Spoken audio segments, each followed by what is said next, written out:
This is the almond cow, and it's got a little line on the back here about how much water you put in it, so it's pretty simple.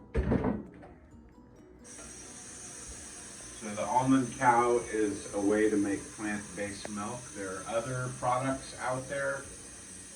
I was researching them, and I just came to the fact that I kind of like this one. It seemed the easiest, and I like the design of it.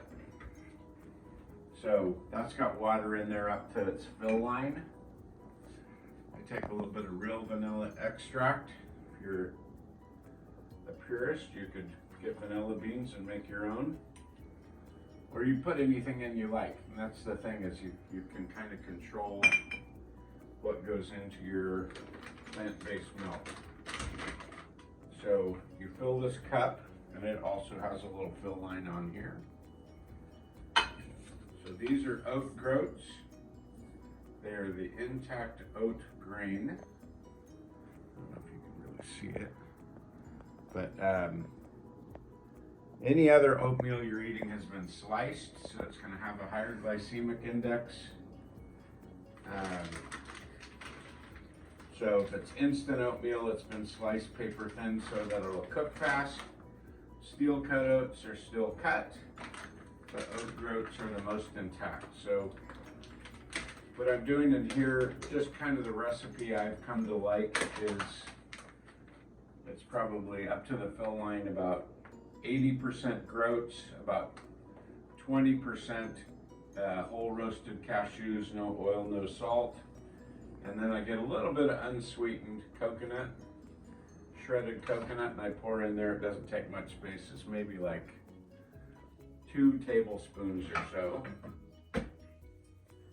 And this is a little bit tricky the first couple times of how to get your, there's a blade, like a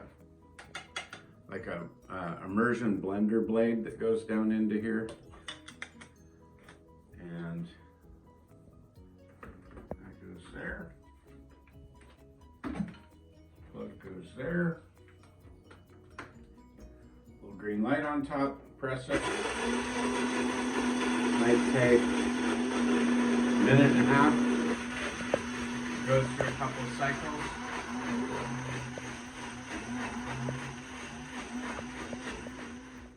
So it took about, I don't know, a minute and a half, 2 minutes at the most. Blends it up. So I kind of let it drain the liquid out here.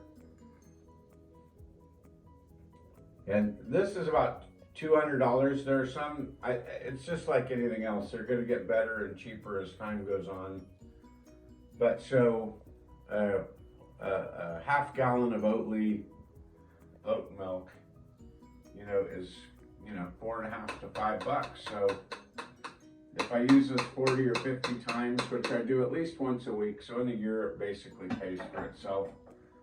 Plus, even though I'm a believer in plant milk, if you look at the ingredients on plant milk, you're going to see all kinds of chemicals and things in there. So this is a way to avoid it. There are other people I know that blend it, and they have an oat bag, or like a plant-based bag that's kind of like a net that you can squeeze. There are all kinds of ways to do it. This is a little bit pricey, but I use it all the time, so if there's a kitchen device that I like, I use it. So I'm going to make the groats in the Instant Pot here. So rather than wasting the solids that come out of the plant milk, I just dump it right in there. And then that just mixes in with the groats that I'll be making next. So it comes with these little milk bottles, but again, you could put this in any kind of bottle. But there you see, that's the end product with the groat, cashew, coconut, vanilla milk. And there are still some solids in here, so what I like to do is, before I use it, I usually turn it upside down and give it a good shaking until I make sure that I've kind of incorporated all of the solids. But that can go in your coffee or just replace milk in anything you're cooking with. it tastes really good. So here's the Instant Pot. They all look a little bit different, about 80 bucks. I'm not much of a kitchen appliance guy, but this is one of the greatest kitchen appliances ever made. Just like any kitchen appliance, you have to use it even when you don't want to like get the feel of it. But once you do, it's fantastic. So I dumped the solids from the cashew milk we made earlier into there, so they're not wasted. This is about 5 cups of oat groats. See the whole intact oat grain there. And I'm saying about because it really doesn't matter that much. I mean, I know some people really like to follow recipes, but it's pretty forgiving, really. So I do about 5 cups. It's a 4-cup one, so I fill it up to the top with groats. And then I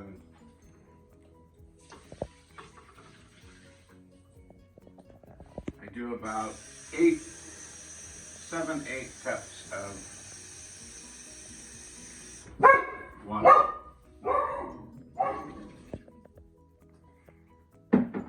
And then, you know, we really want to use a lot of spices in whole food plant-based cooking. So anytime you can find ways to add more herbs and spices, they're really good for us. This is cinnamon. I try to alternate between cinnamon and cinnamon that says it's from Ceylon.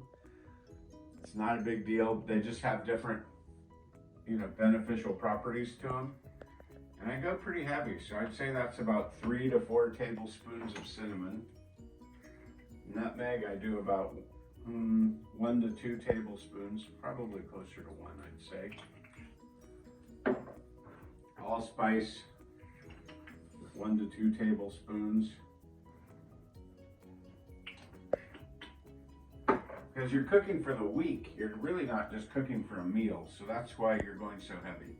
Cloves are the one thing, they're really good for you, but you can overdo them and they can destroy the dish. So I do about 1 teaspoon of cloves. And it will just wreck it if you go overboard. Then, you know, we're always trying to find ways to add more fiber, more nutritiously dense food. So what I don't have today is, what I like to do is I buy 2 bunches of bananas, I eat the one, and the other one I let get pretty brown, and then I freeze them. And then I'll throw like 2 frozen bananas in there. And the nice thing is the frozen bananas just like disintegrate when you cook it, so that's kind of nice. And then I grated 1 apple, and that apple core will make my bunnies very happy. But the regular banana is fine. It just is giving it more complex flavor. But you can cut up dates and put in there. I got some raisins. I usually go pretty heavy. Like this is 12 ounces, and that's good for 2 batches of groats. What I usually do, although I've been kind of busy, is I usually go to the farmer's market and I get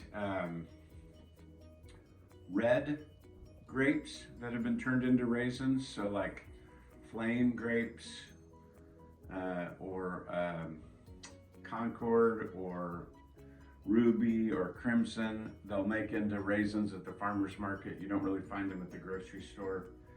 But you know that those red grapes have all those beneficial properties to us. The more color, the better.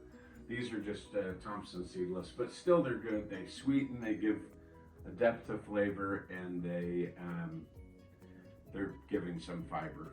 So some people like it more sweet, some people like it more savory. I would say I'm kind of in between on this. It almost, like you can see how many spices I put in there. If you come on over and take a look at, or I can lift it out. And it's pretty heavy with the spice. That's the banana and the raisins in there, but I like it. It kind of tastes, to me, it kind of reminds me of Thanksgiving. It's just got all that between pumpkin pie and dressing, you know, kind of all of those flavors mixed in with it. So then give it a stir. Chop up the banana a little bit. The other thing that I'm missing that I generally put in it is I generally put in about 3 to 4 tablespoons of ground flaxseed, but it just so happens that I'm out of it. But that's another really great omega-3, really great properties, and if I had it, I would use it. I also sometimes get dried like apricots or peaches, you know, at the farmer's market, and I just cut them up, kind of rough chop them, and I'll throw those in there. I've gotten frozen wild cherries before. Those are really delicious. Just pour those in there. So just play around with it. It's not, like I say, it's not a precise recipe. It's like they taste a little bit different every time, but they're all kind of in the same family, and you can look at something and think about, hey, I wonder how this is. And it'll be fine. So the vent is closed. I put it on manual. About 15 minutes is great. And then you let it go, let it natural release for 10 minutes afterwards. And then you're good. And then it'll end up looking like this. Now what you don't see is that I've got about 3/4 of a cup of frozen mixed berries at the bottom here. And then those are the groats that I cooked before. And then I like to fill the bowl up about halfway with the cashew oat milk that we made before. Heat that up in the microwave for about 5 minutes or so, and it's great.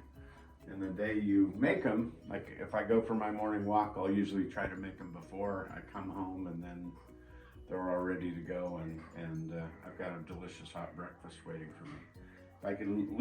I eat this 6 mornings a week, and I try to break it up on Sunday morning by making something like buckwheat pancakes or something that feels a little special and different, but I never get tired of it. It's so good.